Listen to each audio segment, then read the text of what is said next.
Salve, salve, internauta, você que assiste o Conjuntura Atual. Estamos no ar nesta sexta-feira, repercutindo os fatos da política brasileira e também da política da Bahia.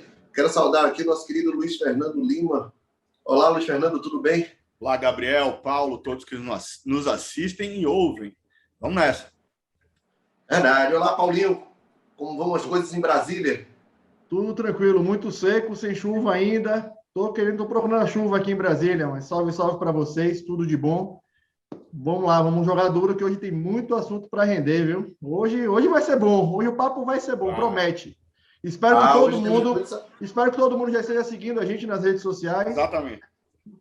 E curta aí essa publicação e faça inscrição. Siga o Conjuntura Atual, principalmente aqui no YouTube, ative as notificações, esse sininho que você está vendo aí, você pode ativar e também inscreva-se no canal, que é para você ficar sabendo antes de tudo que a gente tem feito aqui, de tudo que a gente tem publicado aqui no nosso canal. E siga a gente também no Instagram, que tem muitas novidades, além de acessar o site www.conjunturaatual.com, que tem aí as opiniões sobre os fatos políticos que acontecem na Bahia e também no Brasil.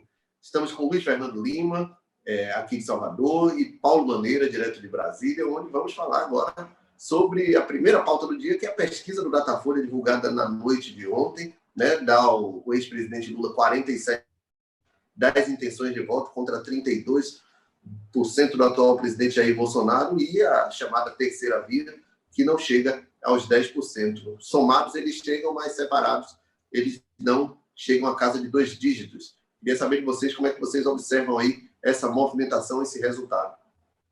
Para o início de campanha eleitoral, as mudanças ainda são muito pequenas, né? Não há tendência de decréscimo do percentual de intenção de votos do Lula, né? Então, o desafio para os adversários, de um modo geral, é furar essa barreira. A cada momento se diminui a quantidade de indecisos e o percentual do ex-presidente petista se mantém estável. Hoje ele tem 51% dos votos válidos. Caiu, oscilou 2 pontos percentuais dentro da margem de erro, ou seja, se é teto que ele alcançou, o piso está achatado também. Então ele está numa linha que, se ele não descer, por mais que Bolsonaro cresça, aí ele acaba vencendo no primeiro turno. Existe uma possibilidade real de Lula vencer no primeiro turno. Embora o auxílio emergencial tenha começado a ser pago agora, no começo de agosto, né? A gente está aí com 9 dias de auxílio pago, algumas pessoas ainda nem receberam, a gente não sabe o impacto disso nos próximos dias, né? Então, por enquanto, o que eu vejo na pesquisa é isso, e a gente vai esmiuçar um pouquinho os dados aqui mais para frente. Mas e aí, Paulinho? É isso aí, tem economia se estabilizando, gasolina caindo, você tem o impacto do auxílio, né? Do Auxílio Brasil. E eu acredito que a gente vai ter uma campanha típica, porque a gente vai ter 2 segundo turnos. Porque vai ser o primeiro turno, essa disputa Lula e Bolsonaro, e o segundo turno, uma disputa Lula e Bolsonaro. É o que eu acredito. Né? Eu não vejo a possibilidade de uma eleição no primeiro turno. Gostaria de acreditar muito mais em pesquisas do que eu acredito, mas eu acho que a pesquisa está aí, você falou bem, Lula está no teto dele, mas o piso também, você não sabe para onde é que vai, não tem terceira via crescendo, e eu acho que hoje a eleição está nessa. A gente vai ter segundo turno 2 vezes, né? Porque vai decidir, é Lula ou Bolsonaro, é Lula ou Bolsonaro. A pessoa precisa se encorajar até o final de outubro, aí eu acho que a eleição no Brasil se define no final de outubro, cara. Isso, eu queria perguntar a vocês, já que a gente está falando de 2 enfrentamentos, Lula versus Bolsonaro nos 2 turnos, isso é sinal que a tão esperada terceira via por uma fatia aí, tanto da imprensa quanto da classe política, ela foi para o espaço sideral, né? Nem a Simone Tebet e nem o candidato Ciro Gomes conseguem sair ali daquela zona nebulosa dos 6, 7%. A menos que aconteça alguma coisa de anormal na eleição, porque não aconteceu nada. Começou a eleição, eu sei que o Ciro ou qualquer Simone Tebet venha com alguma coisa fantástica no horário eleitoral de TV e rádio, que também não vai interferir muita coisa. Então, eu acho que não vai mudar muita coisa. A campanha começou, mas está a mesma coisa. Vocês perceberam? O que mudou de terça-feira para cá? Absolutamente nada. Nada, nada, nada. Estou vendo o candidato falar assim, agora é para valer o quê? Antes não era, Não, não? Então, assim, mudou uma coisa muito importante. Tiraram o nome pré da frente do candidato. Pronto, e apareceram os numerozinhos, para uns já tinham aparecido, mas apareceram os numerozinhos aí. Só isso, essa é a diferença. É aquilo que nós havíamos falado já nos outros programas aqui da gente, né? Nos outros encontros, que é exatamente isso. A gente nunca viu uma campanha com tanta antecedência. Então, há já um clima de exaustão. A gente conversa sobre coisas que a gente sempre tem que remeter. Olha, como a gente falou há 2 programas, como a gente falou, como aconteceu em abril, como aconteceu em maio. Porque desde que Lula foi solto, ele está em campanha. Bolsonaro é candidato à reeleição desde o dia que sentou na cadeira. Ciro Gomes é candidato à presidência há 4 eleições, né? O PMDB se juntou ao PSDB, tinha um entrevero e tal, mas, enfim, a campanha, de fato, está na rua há bastante tempo. Uma eleição ela está grudada na outra, né? Infelizmente. O início da campanha, no começo do mês, aí no começo do mês não, né? Há uma semana, tem uma semana começou a campanha efetivamente, né? Tem uma semana? Não, terça-feira. Terça-feira agora, 3 né? dias. Tem 3 dias, Até o tempo tá ruim de identificar. Mas, enfim, nos últimos 3 dias mudou muito pouco. A expectativa é em torno dos horários de TV e rádio, que carece de maiores pesquisas para entendermos o impacto deles nesse período que a gente atravessa, com rede social forte, com WhatsApp forte, com campanha na rua numa dinâmica bem diferente, com TV a cabo forte que não vai transmitir. Enfim, ainda a gente precisa ver qual vai ser, de fato, o impacto desse horário eleitoral gratuito, das inserções. Se vai continuar impactando como era antigamente, né? O fato é o seguinte, uma coisa que é interessante para a gente é que a população ela tem essa questão do tempo da política, né? Agora é chegado o tempo da política, então fica todo mundo mais antenado, as antenas estão ligadas, captando, né, os sinais da política eleitoral, coisa que até então estava um pouco adormecido, ou em tese estava adormecido. É impressionante, porque assim, aqui eu faço questão de, quando eu faço campanha, eu gosto de ir para a rua, eu gosto de sentir a temperatura, né? O calor. E aqui você tem muita gente, você tem 3 grupos de pessoas, né? Os que são bolsonaristas, os que são lulistas e os que estão pouco se lixando para a política, né? Eu acho que esse pouco está se lixando para a política, se fosse candidato, ganhava. Hoje a realidade é essa. Essa eleição a gente tem um fato novo aí, além das fake news que duram desde que eleição, né? Com a internet ela se popularizou, essa expressão, fake news, mas elas existem já há muito tempo no próprio horário eleitoral. Muitos candidatos suspendiram a inserção do outro por causa de informações falsas. Mas esse ano tem um elemento novo que são as deepfakes, né? São os vídeos de deepfake. Como é que vocês estão observando esse novo elemento? Vai ficar cada vez mais difícil, né? Eu acho que para o candidato fica cada vez mais difícil, porque se antes já era complicado, porque o cara transformava uma foto de entregar um santinho numa nota de R$100, o cara comprando um voto.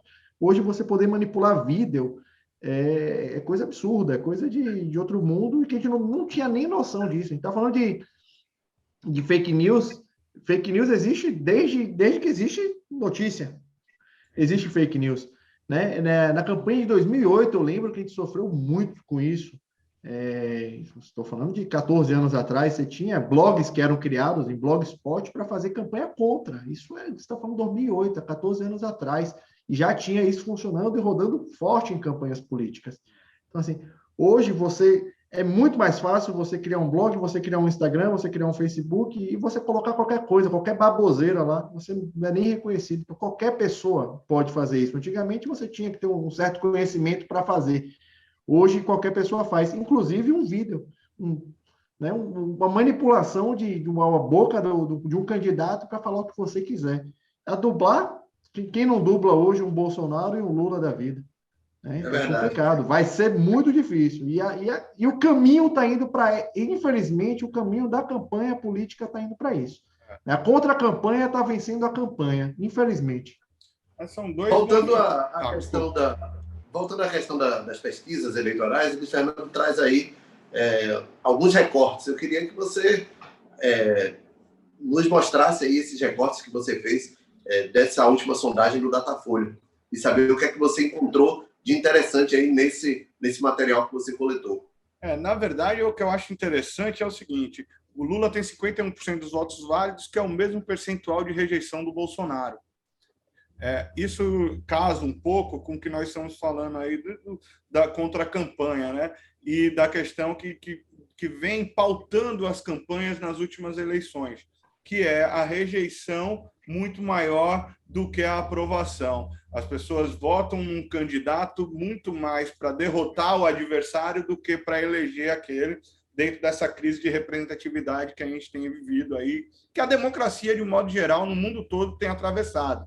Né? Você tem o núcleo radical, que é aquele núcleo de militância, que normalmente ou os partidos de centro-esquerda ou de direita e centro-direita têm, e no meio disso daí, que é quem decide a eleição, é a rejeição ao outro. Então, vou votar no Macron para derrotar a Le Pen, vou votar em Biden para derrotar o Trump, né? E por aí vai. Aqui não é diferente. São Paulo, Rio de Janeiro e Minas Gerais, Lula na frente de Bolsonaro. São os 3 maiores colégios eleitorais do Brasil. E se mantendo relativamente estável, um ponto para cá, um ponto para lá. Rio de Janeiro, que é onde tem a menor margem, Lula se mantém com 5 pontos à frente de Bolsonaro. Isso é bem interessante, porque é o colégio eleitoral de Bolsonaro, é onde Bolsonaro se espera que Bolsonaro tenha um desempenho entre essas cidades de maiores colégios eleitorais, tenha um melhor desempenho. E São Paulo, que dando a frente de Lula aí tá com 13 pontos percentuais na frente, é uma quantidade de voto imensa para ser retirada no restante do país, né? Outra coisa interessante, entre os evangélicos, Bolsonaro lidera, tá com 49-32, sendo que em maio Bolsonaro tinha 39% desses votos, ele cresceu 10 pontos percentuais. Isso é muito interessante, se deve bastante à intensificação dos trabalhos nas igrejas, nos templos evangélicos dos pastores e bispos e da Michelle.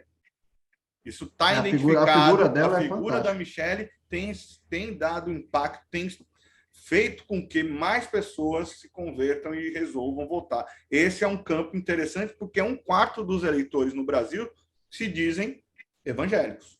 25% da população. Ou seja, não dá para ignorar esse eleitorado. Isso é bem interessante. E é um percentual de eleitores que é quase zero de abstenção. É quase Eles zero. votam maciçamente. É intrigante. Eu estava vendo alguns estudos hoje. Na década de 80 e no começo da década de 90, né, quando a gente tem o processo de redemocratização, os evangélicos se mantinham equidistantes dos processos eleitorais. A depender da religião pentecostal, tal, eles nem votavam, porque eles estavam mais preocupados com as questões relacionadas a Deus, a parte dogmática, que a doutrinária eles deixavam de lado, eles não participavam. A política é coisa dos homens e a gente não está aqui para discutir isso. E agora eles fazem essa questão de disputar o voto, o espaço, o lugar de fala, a política pública, né? E como você disse, até porque é uma classe que se mobiliza todos os anos, porque sim, eles votam nas eleições municipais, votam nas eleições gerais, que são as eleições, por exemplo, deste ano, e votam nas eleições dos conselhos tutelares bastante mobilizados.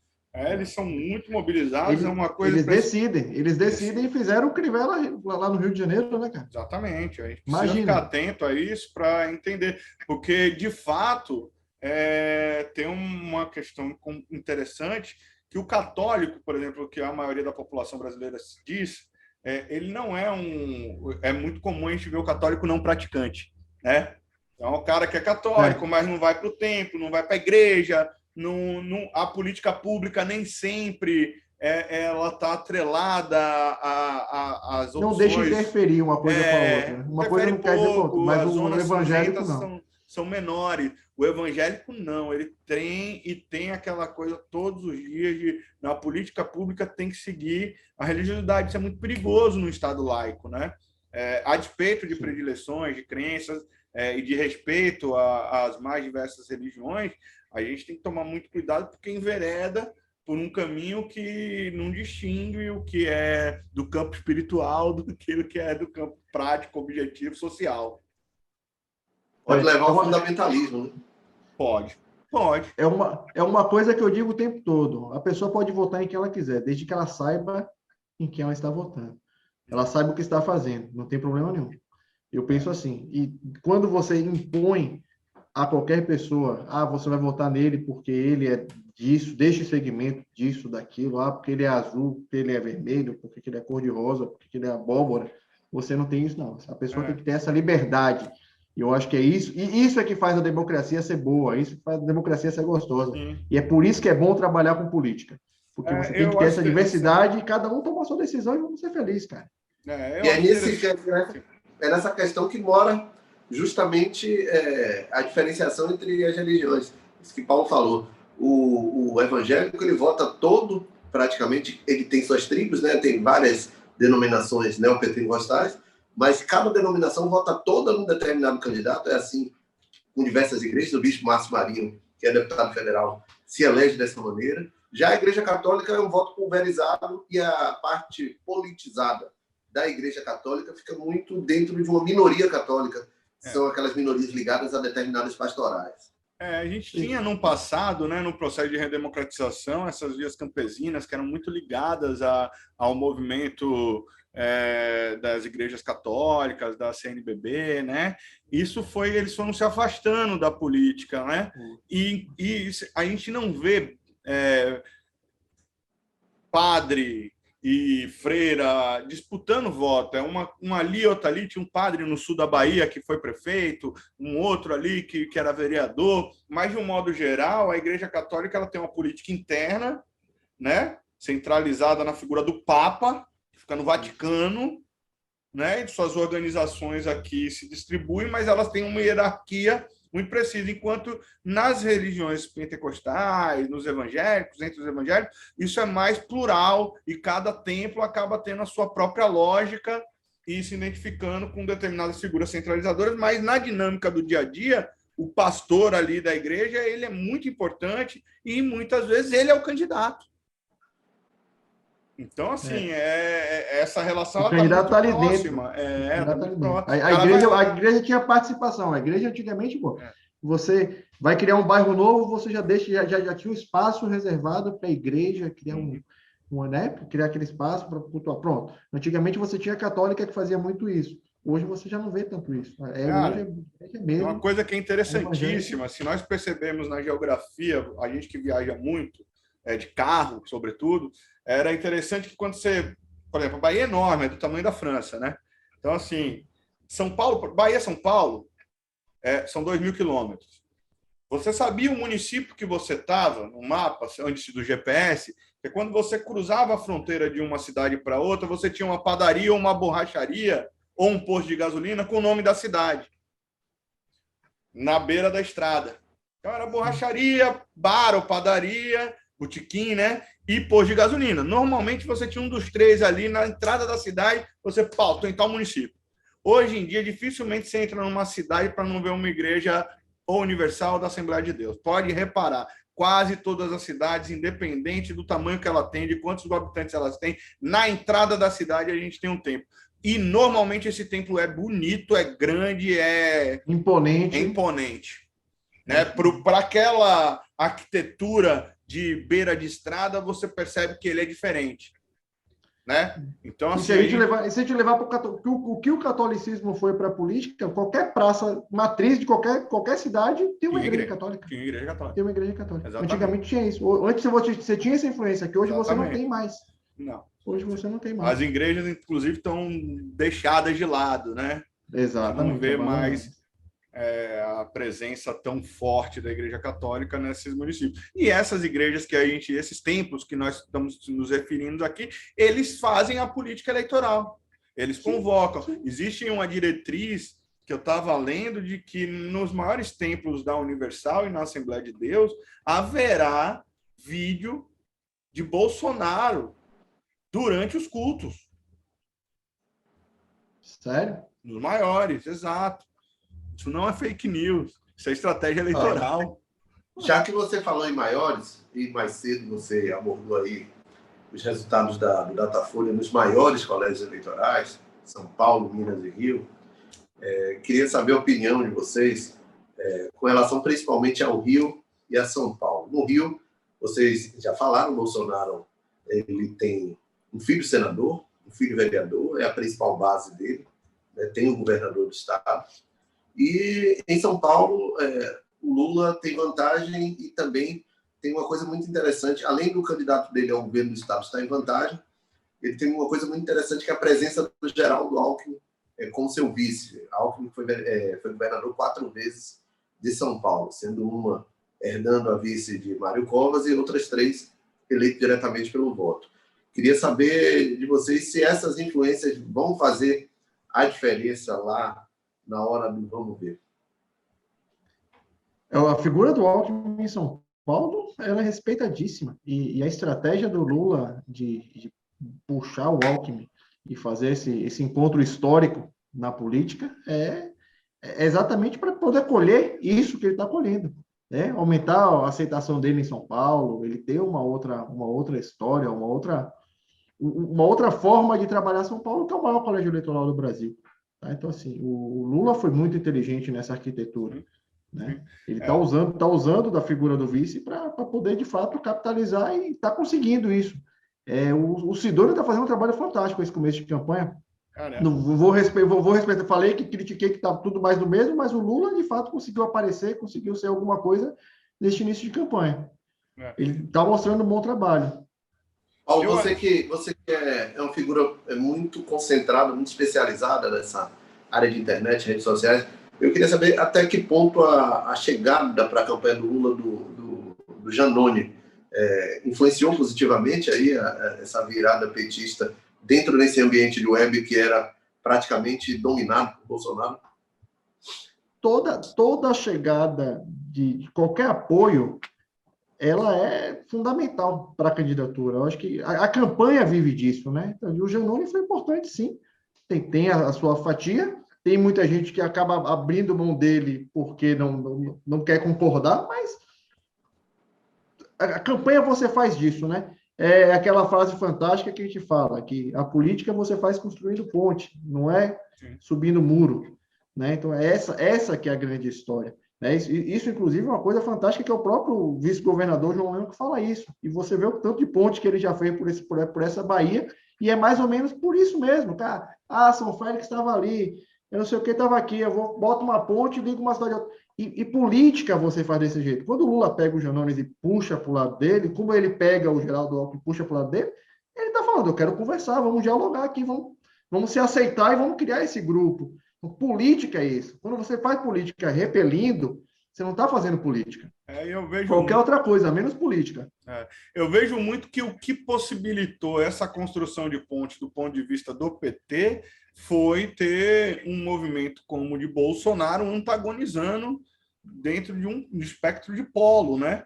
Porque muita gente fala que nós temos uma polarização, mas, na verdade, Lula está mais ao centro.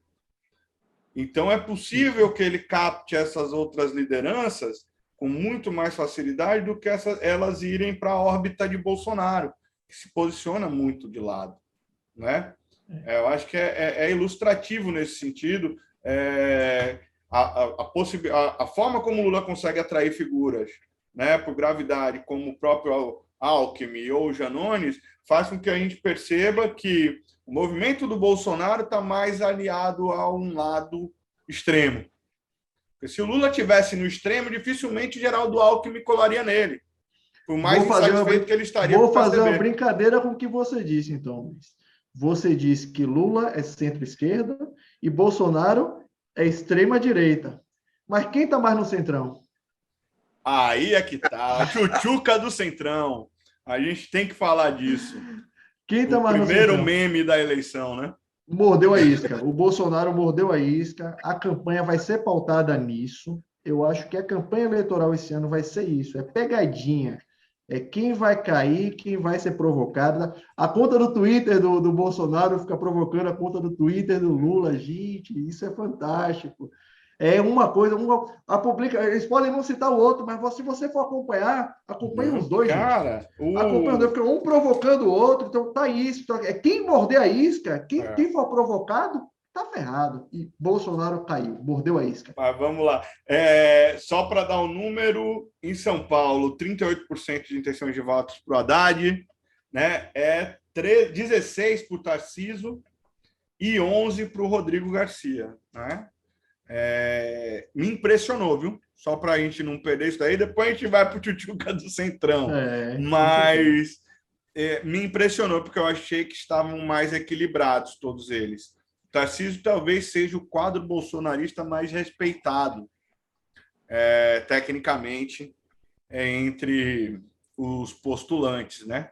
Que hoje carregam o estandarte do presidente. Ele é visto como sucessor do Bolsonaro. Ele é visto como mais preparado que o próprio Bolsonaro, inclusive tecnicamente, por quem trabalhou com ele. E o Rodrigo tem a máquina, que é a máquina do governo paulista, que é uma máquina de moer adversários e de fazer sucessão. Né? Mas você percebe como foi boa a escolha do Lula no vice dele. Impressionante. Esse efeito é Geraldo Alckmin. Eu acho que acabou desidratando o candidato do PSDB um pouco, embora ele tenha uma máquina muito poderosa, né? Acho que a presença do Alckmin um pouco que enxugou a candidatura do atual governador. Ele consegue pegar o desgaste que há do PSDB, né? Que muito tempo no governo. 20 anos, né? Exatamente. E aí você cria uma válvula, né? Você abre uma torneira para escoar esse desgaste. Fala, o Alckmin está lá. E, o Haddad foi prefeito. Aí o Haddad, ele tem o paulistano ama e odeia, né? Você tem o paulistano que ama o Haddad, que diz que foi o melhor prefeito da cidade, e você tem o paulistano que odeia o Haddad, que acha que foi o pior prefeito da cidade. Entre um e outro, você tem aquele meio termo, que é o que o Alckmin está conseguindo falar. Não, velho, já tem 20 anos lá, vamos para cá, vamos ver o que acontece. Que é uma coisa que se assemelha ao movimento que incipiente ainda mais acontece na Bahia, aqui na nossa terra, que é o PT 16 anos. A famosa aposta na fadiga de material. Né? Exatamente. Como é que você vai convencer a população que depois de 16 anos, tudo aquilo que você deixou de fazer, você conseguirá fazer? Né? É muito mais fácil se você tiver um candidato com musculatura, como se tem em São Paulo e se tem na Bahia, dizer, olha, eu sou um novo, embora não esteja chegando agora, e já mostrei que posso fazer alguma coisa. E, nesse sentido, me deu uma chance, porque eles não realizaram. Como é que o PT da Bahia vai falar que vai privilegiar a educação depois de 16 anos com índices pífios no IDEB? Né? É um desafio difícil convencer a população de que o representante do partido vai mudar essa história. É complicado. É complicado. Não que seja impossível, mas é complicado. Não é uma conta simples, como o PSDB tem os gargalos dele em São Paulo. Né? Olha, vamos agora partir para o assunto Tchutchuca do Centrão. Ontem, né, na verdade, um youtuber foi lá para a frente da comitiva do Bolsonaro e disse um monte de desaforo. E acabou que isso pegou, né? Essa coisa de Tchutchuca do Centrão foi uma das trends do Twitter no dia de ontem. E, para mais além disso também, eu acho que parece que foi uma coisa muito bem pensada, porque enquanto os bolsonaristas estão nas redes sociais denunciando quem está usando o termo Tchutchuca do Centrão para poder a postagem ser banida, fere um discurso que os bolsonaristas adotavam até outro dia, que é o da liberdade de expressão acima de tudo, que pode tudo, que vale tudo, em nome da liberdade de expressão. Ontem, em momentos raros, a gente quase não viu o Bolsonaro tomar bola nas costas no ambiente virtual, mas ontem ele tomou, né? Ontem foi. De fato, a rede social vive disso, né? Dessa provocação. Fizeram com o Bolsonaro o que o Bolsonaro faz o tempo todo. Sim. E ele mordeu a isca. né? Eu acho que o que fazem com o Bolsonaro o tempo todo é tentar provocar ele, né? E ele faz isso muito bem.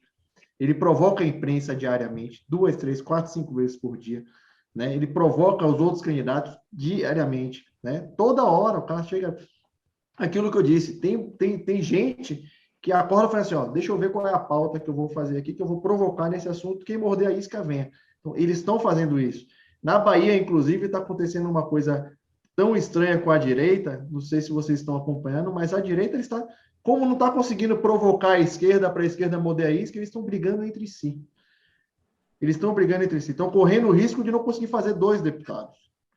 Né? Então, assim, isso é que enfraquece Roma, porque eles estão brigando entre si. Então, a direita não consegue isso, porque a tática da direita é, vamos provocar, se o cidadão de lá morder a isca, eu tenho um discurso e vou crescer em cima disso. Neste assunto, Bolsonaro está na mídia, Bolsonaro está sendo falado, mas ele não está crescendo nesse assunto. De fato, é um assunto que machuca, que fere ele errou, ele não tinha que morder a isca. Logo ele, o içador de isca, sim, ele mordeu a isca. Então, assim, ficou feio, de fato. Ele vai ter que, no começo de uma campanha, e campanha, eu costumo brincar assim, campanha todo mundo entra eleito. Perde quem erra mais. Ele viveu um dia de Ciro Gomes, né? Pronto, ele cirou. Exatamente isso. Porque Ciro é o cara que mais morde essa isca. Ciro é o cara que mais morde essa isca. E não aprendeu ainda. O dia que ele aprender que ele tem que ficar quieto e falar, fazer o discurso, porque é um cara inteligentíssimo, um cara preparadíssimo, mas ele morde essa isca 2, 3 vezes por dia. Agora, sobre qualquer o Ciro, pessoa morre. Sobre o Ciro, tem uma coisa fantástica que aconteceu ontem também. Quando começou a trend subir, que foi para os assuntos mais comentados do Twitter, ele soltou um Twitter que foi assim: opa, estou aqui cumprindo a agenda eleitoral, não estou com muito tempo, não entendi direito. Mas vocês podem esclarecer? Vi um papo aí sobre tchutchuca do Centrão. Estão falando do Lula ou do Bolsonaro? Boa. Foi fantástica. Isso aí é o dedo do Patinhas, né? Do Patinhas, João Santana. Mas foi espetacular, porque foi muito baiano fantástico. Baiano fantástico. Eu acho foi que bem simples. Estamos bem servidos nessa eleição. Tanto o João Santana quanto o Sidônio. O Ciro, vai... embora goste de alardear, que nunca governou com o Centrão e tal, ele sempre teve maioria absoluta quando governo lá no estado do Ceará. Sim.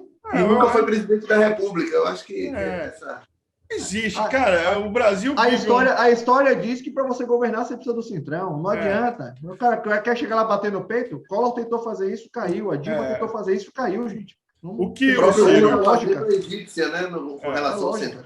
O que o Ciro diz que eu acho coerente nesse tudo, que eu considero coerente, é que, assim, nos primeiros 6 meses, qualquer presidente eleito com apoio popular tem a condição de fazer algumas mudanças estruturantes. Só que não é fácil, não é simples. Até porque o orçamento do ano, por exemplo, o orçamento de 2023 vai ser votado e aprovado em 2022 pelo Congresso atual. Então, você, como executivo, você planeja o ano seguinte ao da posse. O ano da posse é um ano de você estruturar, conhecer, dinamizar, botar os seus, entender onde é que estão os buracos, onde é que está não sei o quê. O Lula foi presidente 2 vezes. Na redemocratização, a gente ainda não teve o caso de um ex-presidente que tenha voltado. Mas a casa não está igual a que ele deixou depois do segundo mandato. Então, é um ledo engano. Alguém está querendo se deixar enganar se acredita de fato que o Lula vai sentar na cadeira no dia 1º de janeiro e no dia 3 de janeiro vai estar comendo picanha e tomando cerveja. Não vai. Não é assim que a banda toca. Até porque nos últimos 3 anos e meio a pauta da direita avançou muito. E avançou muito.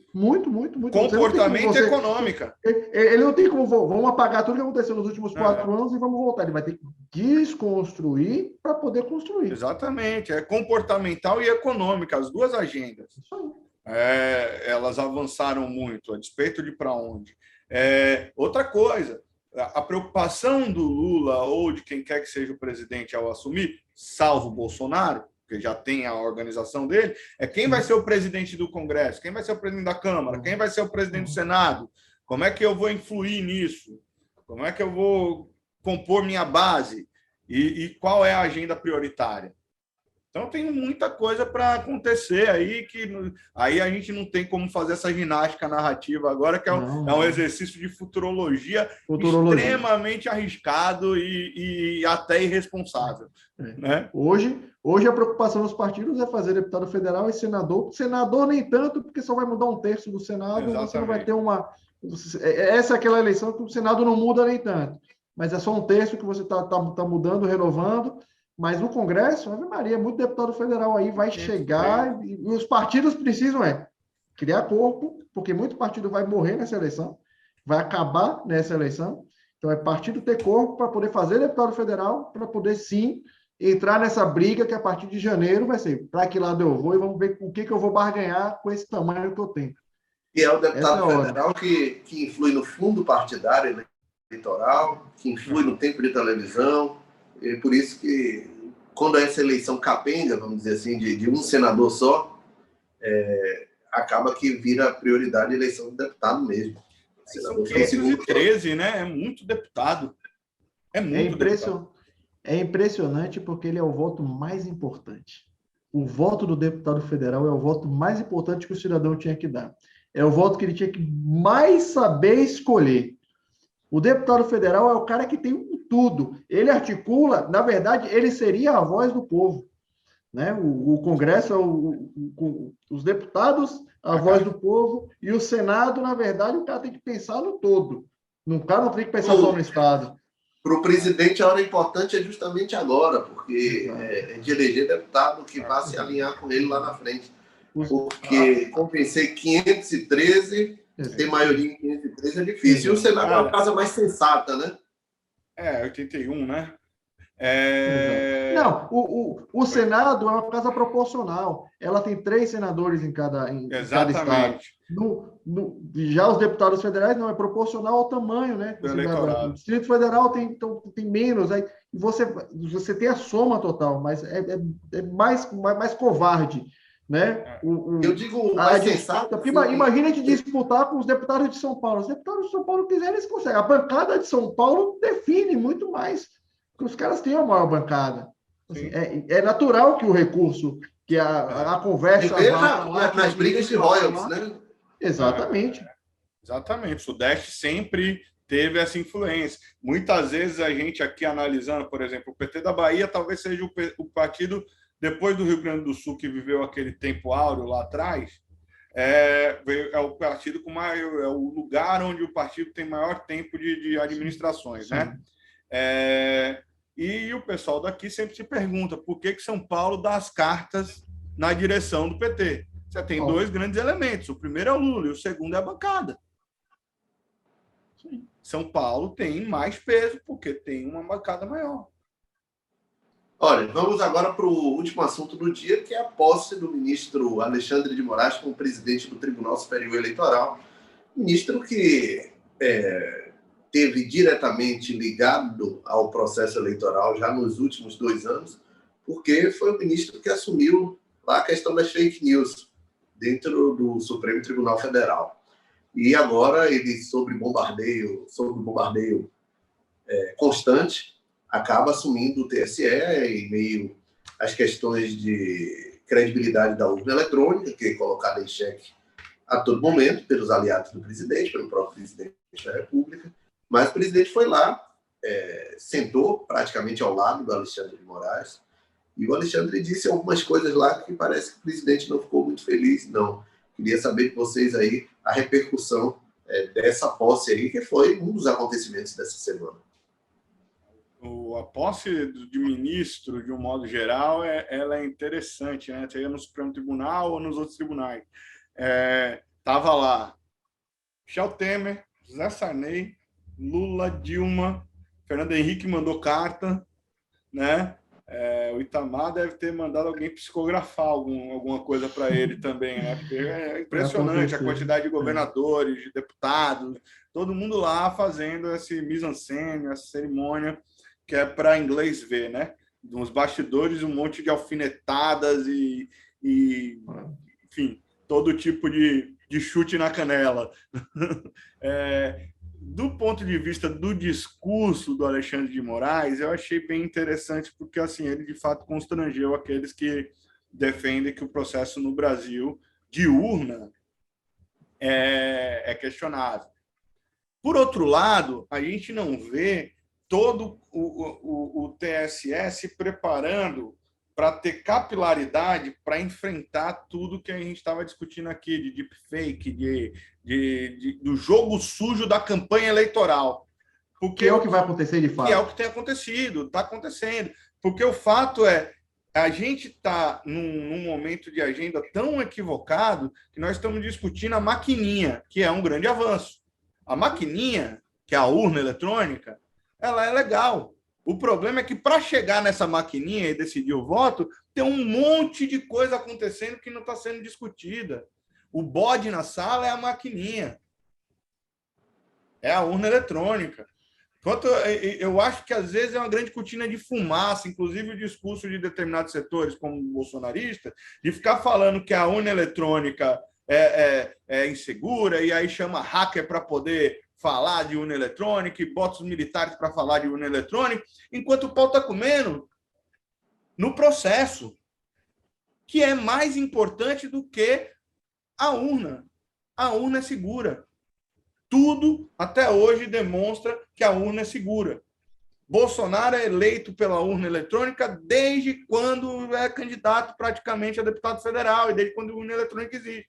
Então, eu considero que a discussão sobre urna eletrônica e que o presidente Alexandre de Moraes, do TSE, trouxe no discurso dele, ele é menor do que o processo. A gente precisa discutir o processo e isso me preocupa e eu não vi o empenho do Tribunal Superior Eleitoral nestas questões, até porque não tem capilaridade para isso.